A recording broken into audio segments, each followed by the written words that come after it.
Saya tegaskan di sini, tidak benar dan kita akan maju terus. Biar anjing menggonggong, biar anjing menggonggong, biar anjing menggonggong, kita akan maju terus. Jelas ya, menunjukkan bahwa seorang Prabowo Subianto ini anti kritik.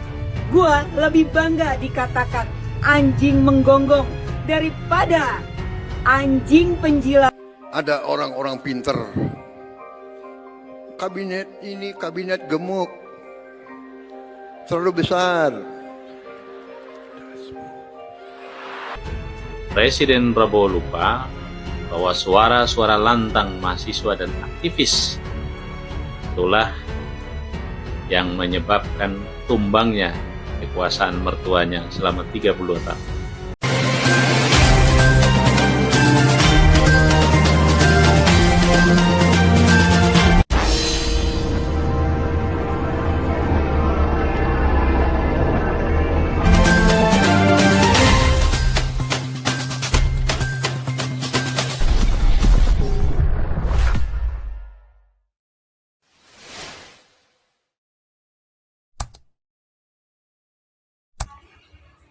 Assalamualaikum warahmatullahi wabarakatuh. Kita berjumpa lagi di channel YouTube Bustami Narda Official. Sahabat BN, akhir-akhir ini kita rakyat Republik Indonesia semakin dicengangkan oleh ucapan-ucapan Presiden kita Prabowo Subianto. Beliau yang seorang presiden, kepala negara, seorang pemimpin tertinggi di Republik yang memiliki rakyat sekitar 275 juta lebih. Dan beliau juga seorang yang sudah berusia di atas 70.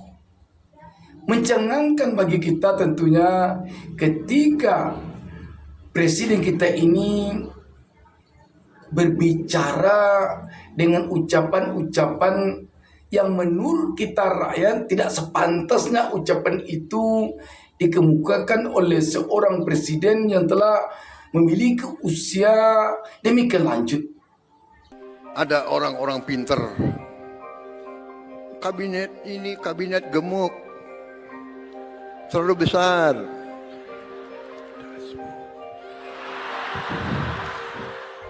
Saya tegaskan di sini, tidak benar dan kita akan maju terus. Biar anjing menggonggong, biar anjing menggonggong, biar anjing menggonggong, kita akan maju terus. Kita akan bangun masa depan yang gemilang. Presiden kita ini sempat mengatakan endasmu kepada rakyat yang kritis. Sekarang dia pun mengatakan biarkan anjing menggonggong. Pernyataan ini dia tujukan kepada rakyat Indonesia yang saat ini kerap kali mengkritisi kebijakan-kebijakan pemerintah. Emang agak lain ya, presiden kita yang satu ini jelas ya, menunjukkan bahwa seorang Prabowo Subianto ini anti kritik. Kritikan pertama dijawab endasmu, kritikan kedua dibalas dengan biarkan anjing menggonggong. Terima kasih kepada Pak Prabowo yang terhormat. Gua lebih bangga dikatakan anjing menggonggong daripada anjing penjilat yang Prabowo bilang biar anjing menggonggong kita maju terus. Biar anjing menggonggong, kita akan maju terus. Pemerintah dan DPR lebih mementingkan undang-undang yang menyangkut jabatan dan kekuasaan ketimbang yang menyangkut kesejahteraan rakyat. Jadi yang lebih pantas disebut anjing siapa sebenarnya? Presiden Prabowo lupa bahwa gonggongan anjing itulah yang menyebabkan tumbangnya kekuasaan 32 tahun. Presiden Prabowo lupa bahwa suara-suara lantang mahasiswa dan aktivis itulah yang menyebabkan tumbangnya kekuasaan mertuanya selama 32 tahun. Presiden Prabowo Subianto mengibaratkan pengkritik sebagai anjing menggonggong. Hal itu menjadi sorotan Salah satunya datang dari ex-sekretaris Badan Usaha Milik Negara, Muhammad Said Didu. Ia berharap Prabowo sadar. Menurutnya, di sekitar Prabowo banyak anjing yang dititip dari Solo. Said Didu tak mendetail siapa yang dimaksudnya dari Solo.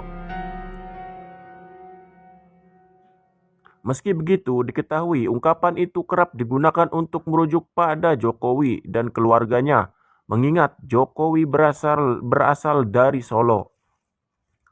Semoga Bapak Presiden sedang menyadari bahwa di sekitar beliau banyak anjing titipan Solo, kata Said Didu. Dalam unggahannya di X, hal senada juga disampaikan pengamat politik Saidiman Ahmad, mengkritik keras Presiden Prabowo atas pernyataannya yang menyamakan rakyat dengan anjing. Mungkin hanya dia presiden yang saat ini berkuasa yang menyebut rakyatnya sendiri sebagai anjing. Saidiman menyatakan bahwa Presiden Prabowo seharusnya memahami keluhan warga alih-alih menganggapnya sebagai gangguan. Bukannya mencoba memahami keluhan warga, malah menganggap itu sebagai gangguan, dan ini sudah dia katakan berkali-kali, ujarnya. Ia menegaskan bahwa pernyataan semacam ini bukan kali pertama yang diucapkan oleh Prabowo dan menunjukkan sikap yang tidak pantas dari seorang pemimpin. Semakin hari semakin terlihat dia tidak punya potongan untuk memimpin sebuah bangsa yang beradab. Cetusnya, Saidiman menegaskan bahwa rakyat bukanlah anjing dan menilai pernyataan tersebut menunjukkan ketidakmampuan Prabowo dalam memimpin bangsa yang beradab. Biarlah anjing menggonggong, kita jalan terus. Itu sindiran pidato Presiden Prabowo terhadap aksi demo mahasiswa yang memprotes revisi Undang-Undang TNI. Presiden Prabowo lupa bahwa gonggongan anjing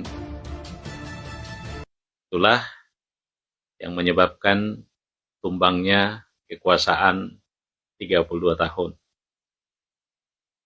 Presiden Prabowo lupa bahwa suara-suara lantang mahasiswa dan aktivis itulah yang menyebabkan tumbangnya kekuasaan mertuanya selama 32 tahun. Presiden Prabowo harus belajar dari pengalaman mertuanya yang menjadi presiden selama 32 tahun dengan segenap kekuatan institusi negara dilibatkan sebagai benteng pertahanan kekuasaan itu. Tetapi faktanya tumbang juga. Mulai dari partai politik, ABRI, ASN, sampai gubernur, bupati, wali kota ditunjuk dan diisi oleh pensiunan maupun perwira-perwira TNI aktif kala itu sebagai bupati, wali kota, gubernur, tetapi juga tidak bisa melindungi kekuasaan Orde Baru itu. Dan akhirnya tumbang juga. Presiden Prabowo harus ingat bahwa suara-suara lantang itulah yang mendorong lahirnya reformasi dan menjadi pintu pembuka suksesi kepemimpinan nasional yang sampai hari ini menghantarkan dirinya menjadi presiden. Karena itu, Presiden Prabowo tidak mesti anti kritik dan tidak mesti pula memandang sebelah mata teriakan-teriakan mahasiswa, protes-protes yang dilayangkan oleh mahasiswa itu, seolah-olah kata-kata yang berkecamuk tanpa makna. Presiden Prabowo harus ingat bahwa kepemimpinan yang tidak demokratis dan otoriter dengan memanfaatkan segenap kekuatan institusi negara di Republik ini pernah ada dan bahkan lebih kuat daripada itu, tapi tidak mampu menghadapi kekuatan rakyat. Ketika aspirasi dan kemarahan rakyat sudah berkecamuk dan sampai pada klimaksnya, maka tidak akan ada kekuasaan yang mampu menghalanginya. Karena itu Presiden Prabowo harus berkaca pada sejarah itu Itu menjadi catatan penting buat Presiden. Dengan ini lagi-lagi tentu mengingatkan publik agaknya bahwa sangat pantas penilaian Anies Baswedan ketika debat Pilpres terjadi dulu pada Pilpres 2024, di mana kala itu Anies Baswedan memberikan penilaian kepada Prabowo selaku Menhan kalau kita tidak salah dengan nilai 11/100. Seorang presiden tentu saja semua gerak-geriknya akan menjadi perhatian rakyat, perhatian publik.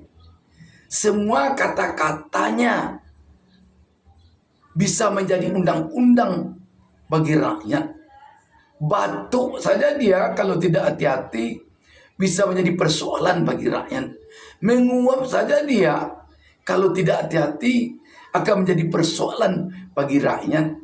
Mengedipkan mata saja dia kalau tidak hati-hati bisa menjadi buah bibir bagi rakyat. Suatu contoh, kalau orang biasa pergi dia ke mall di Jakarta pakai celana pendek, pakai kaos oblong, cekikikan menyantap makanan apa saja sambil berjalan, mungkin tidak jadi perhatian oleh siapapun juga yang ada di sana. Tapi coba Presiden Prabowo sekarang ini, dia pakai celana pendek, dia pakai baju kaos oblong, dia makan makanan seenaknya sambil berjalan di mall di Jakarta ini. Waduh, mungkin semua mata akan melotot ke dia. Mungkin besoknya isi media, televisi, koran, radio, media sosial, itu saja isinya mungkin. Dan mungkin orang akan mencercanya. Kok begini seorang presiden? Apakah bisa Pak Prabowo mengatakan tidak adil itu? Kok saya dikritik?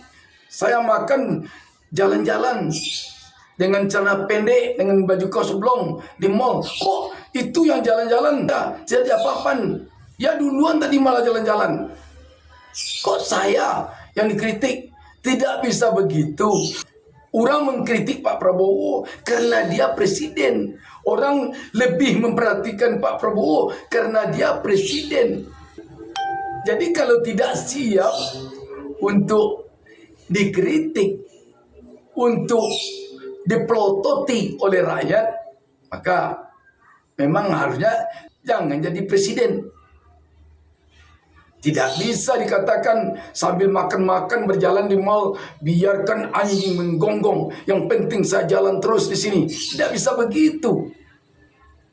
Atau kalau ada yang mengatakan tidak pantas seorang presiden makan-makan sambil jalan-jalan dengan celana pendek di mall, lantas dijawab kritikan itu dengan mengatakan ndasmu. Tidak bisa begitu. Tidak bisa, akan ribut jadinya. Apalagi berkata ketika memberikan sambutan secara resmi. Sahabat BN, memang harus kita akui menjadi seorang pemimpin itu tidak mudah. Banyak orang yang sangat pantas untuk menjadi seorang pemimpin ketika dia menjadi calon. Tetapi begitu dia telah jadi pemimpin, kelihatanlah ketidakmampuannya, kelihatanlah kejanggalannya, kelihatanlah berbagai fenomena yang dilakukannya yang tidak berkenan di hati rakyat. Di sini rakyat melihat, sahabat BN, Pak Prabowo sepertinya tidak mau dikritik.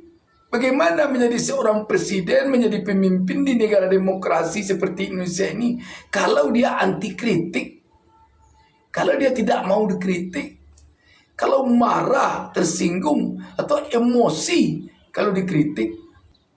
Demikian sahabat BN, wassalamualaikum warahmatullahi wabarakatuh.